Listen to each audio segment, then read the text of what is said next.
총 3개의 혈관을 연결하게 됩니다. 각각의 동맥, 정맥, 담도는 개수가 이제 여러 개일 수 있기 때문에 많게는 대여섯 개의 구조물을 연결하는 복잡한 수술이 되죠.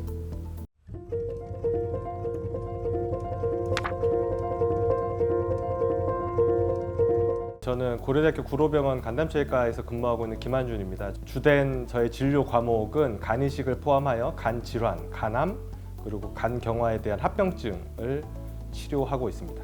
간이식 수술은 크게 2가지로 나눌 수가 있습니다. 뇌사자의 간을 이용한 뇌사자 간이식, 그리고 공여자에게 받는 생체 간이식, 그 2가지 부류로 나눌 수가 있고요. 간 자체를 연결하는 건 아니고 간에 붙어 있는 그런 주된 구조물들, 보통 일반적으로 3개를 말을 하는데 동맥, 정맥, 그리고 담도.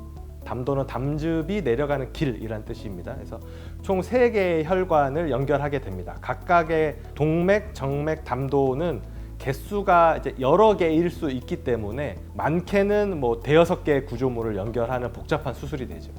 생체 간이식에 의한 수술 방법이 굉장히 빠르게 발전을 했습니다. 처음에는 이제 서울아산병원의 이승규 교수님이 최초로 개발하셨던 변형우엽절제술이라고 하는 그 수술로 인해 생체 간이식 수술의 성공률이 비약적으로 발전하게 되는 계기가 됐고, 어떻게 하면 생체 간이식을 많이 할 수 있을까 고민을 하다가 혈액형 부적합 간이식 수술 기법이 마찬가지로 발전하게 됐고, 그런 일련의 과정에서 이제 공여자의 안전, 그리고 회복 속도, 그리고 통증 모두 종합적으로 고려해서 최소 침습 수술이 본격적으로 좀 도입이 됐습니다. 그게 이제 계속 발전을 해서 현재까지 오게 됐고, 이제 로봇 수술까지의 적용까지 이르게 됐죠. 수혜자는 보통 중환자실에서 집중 치료를 받게 되고, 공여자는 저희 병원 같은 경우는 이제 중환자실로 가시지 않고 일반 병실에서 환자를 관리하게 됩니다. 둘 다 일정 기간 안정화가 돼서 퇴원이 가능하다 정도가 될 때까지는 외과에서 관리를 하고요. 그 이후에는 이제 간센터와 함께 환자를 외래에서 추적 관찰하게 됩니다. 간이식은 굉장히 복잡하고 큰 수술입니다. 일례로 수술 후에 생기는 동맥, 정맥, 담도를 연결하는 각 구조물에 어떤 문제가 생겼을 때 수술이 끝난 후에 재수술로 해결할 수 없는 경우가 굉장히 많아서, 그런 경우에 저희가 이제 영상의학과의 도움을 받기도 하고요.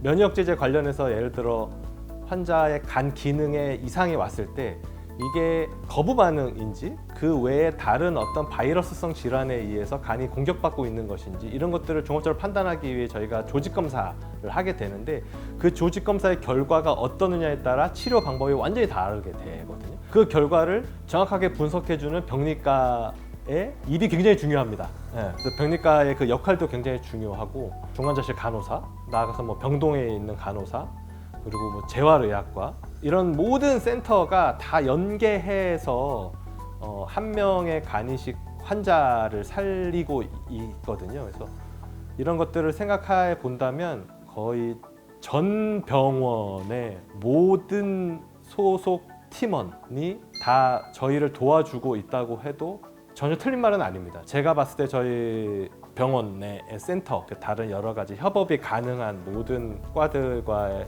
저희 소통에 전혀 지장이 없고 굉장히 적극적으로 도와주시려고 많이 하거든요.